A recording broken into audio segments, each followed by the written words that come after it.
வணக்கம் மக்களே. நேற்று நம்ம ஆளுநர் ரவி ஒரு முக்கியமான விஷயத்த சொன்னார் டிவியில். என்ன அப்படின்னா, தமிழ்நாட்டில் வருஷத்துக்கு 20,000 தற்கொலைகள் நடக்குது அப்படின்றார். 20,000 தற்கொலைகள், இது ரொம்ப ஓவர். போலீஸ் கேஸில் பதிஞ்சது 20,000, பதியாதது எத்தனையோ நிறைய இருக்கு. அதே மாதிரி இன்னொருத்தர் சொன்னார், ஆக்சிடென்ட் விபத்துகளில் சாவறதும் தமிழ்நாட்டில் அதிகமாக இருக்கு அப்படின்னு சொல்றாரு.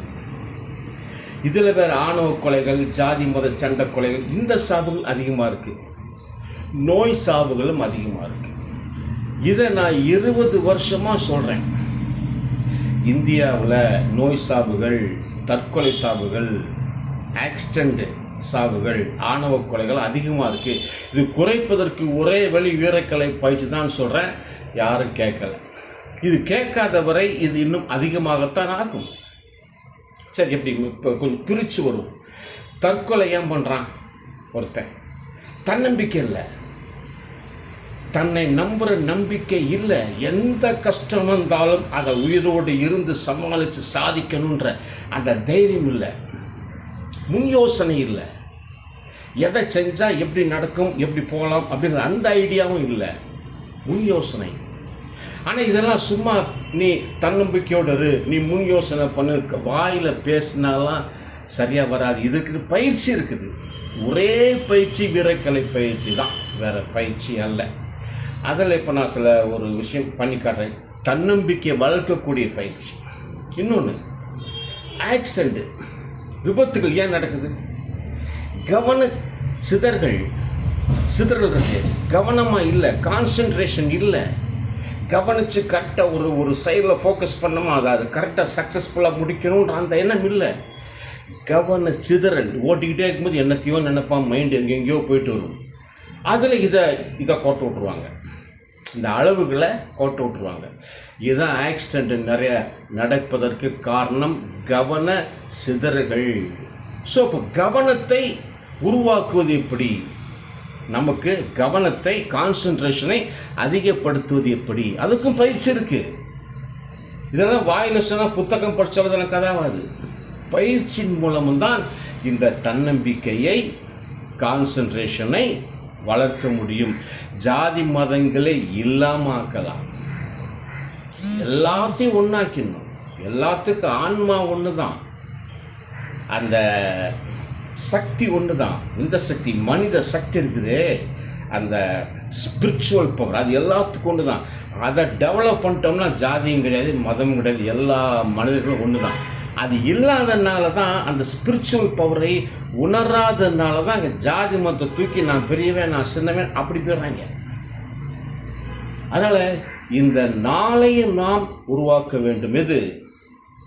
கான்ஃபிடென்ட், தன்னம்பிக்கை, கான்சென்ட்ரேஷன், கவனம், அப்புறம் சுய சிந்தனை, சுயமாக சிந்திக்கக்கூடிய அந்த நாலேஜும் கொடுக்கணும். இதெல்லாம் கொடுக்கக்கூடிய ஒரே பயிற்சி வீரக்கலை பயிற்சியில் தான் இருக்குது, வேறு எதுலேயுமே இல்லைன்னு ஆணித்தரமாக சொல்கிறேன். அதுக்கு உண்டான பயிற்சி இப்போ நான் ஒரே ஒரு இதை சின்ன பயிற்சியை நான் பண்ணி காட்டுறேன் பாருங்கள்.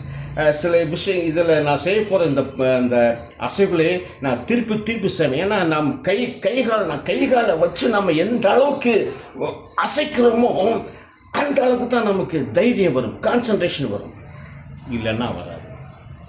இப்போ நான் ஒன்று சேர பாருங்கள்.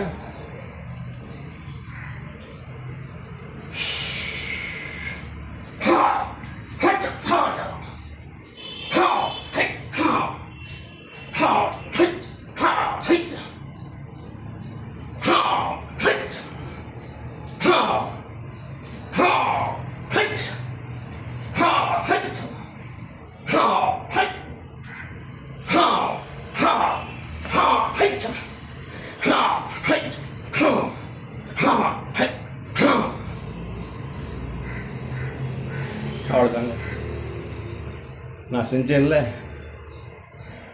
யாராவது செய்யுங்க பார்க்கலாம். இந்தியாவில் யாராவது செய்யுங்க. இந்த கான்சன்ட்ரேஷன், கான்ஃபிடென்ட் எல்லாம் கை கால் அசைவில் தான் இருக்குது. ஹெல்த்து கூட தான் இருக்குது. நான் என் ஆரோக்கியத்தை, என் தன்னம்பிக்கையை, என் கவனத்தை அதிகரிக்கத்தான் நான் அது செய்வேன். என்னோட ஸ்பிரிச்சுவல் பவரை டெவலப் பண்ணத்தான் நான் செய்வேன்.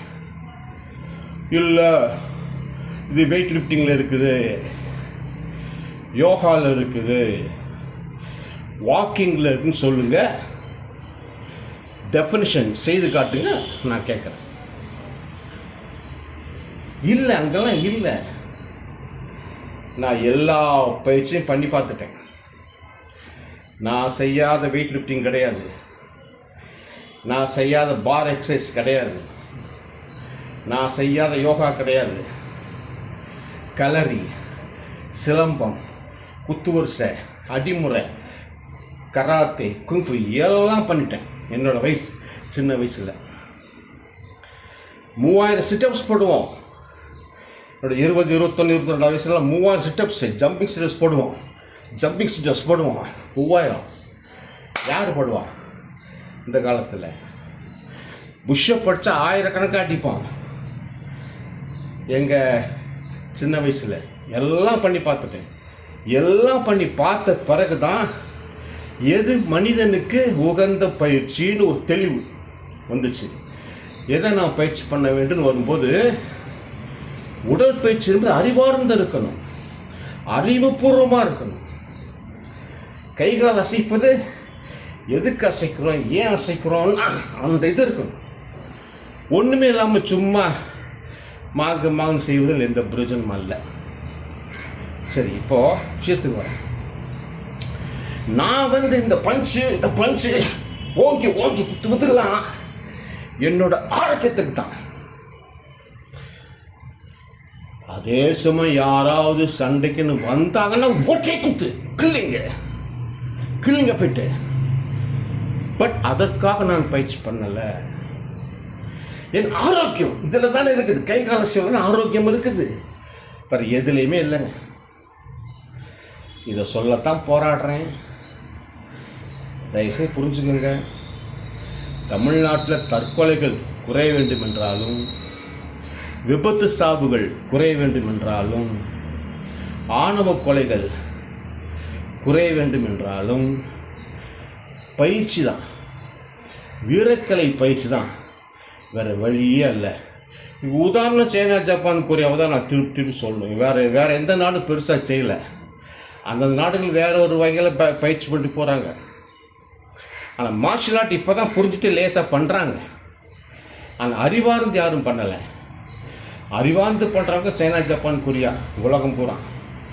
இந்தியாவில் நான் ஒருத்தன் தான் பண்ணுறேன். அதையும் சவாலாக சொல்கிறேன். இந்த கராத்தேக்காரங்கெல்லாம் பண்ணலை. அது இந்த ஜாப்பனீஸை முன்னிலைப்படுத்தி பண்ணுறாங்க பாருங்கள் கராத்தே. அவெல்லாம் சுத்தமாக பண்ணல. அவெல்லாம் நம்பாதீங்க.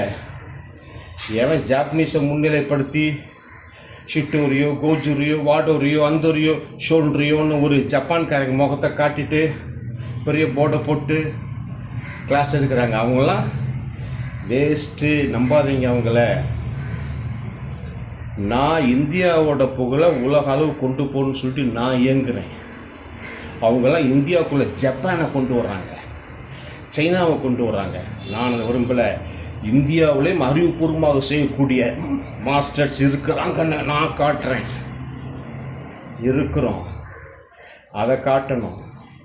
அப்போ தான் நம்ம நாட்டுக்கு உலகளவு மரியாதை கிடைக்கும். அந்த வகையில் இந்தியாவுக்கு வீரக்கலை பொறுத்தளவுக்கு மரியாதையை கொடுத்து கொண்டிருக்கிறேன் நான். தயவுசெய்து வீரக்கலை பயிற்சி பண்ணுங்க மக்களே. அதான் உங்களை வளர்க்கும், உங்கள் சந்ததியை அறிவுபூர்வமாக ஸ்பிரிச்சுவலாக கொண்டு வரும். அதற்காகத்தான் இந்த வீடியோ நான் விடுறேன். இன்னும் நிறைய சொல்லணும். அடுத்த பதிவு சந்திக்கிறேன். வணக்கம்.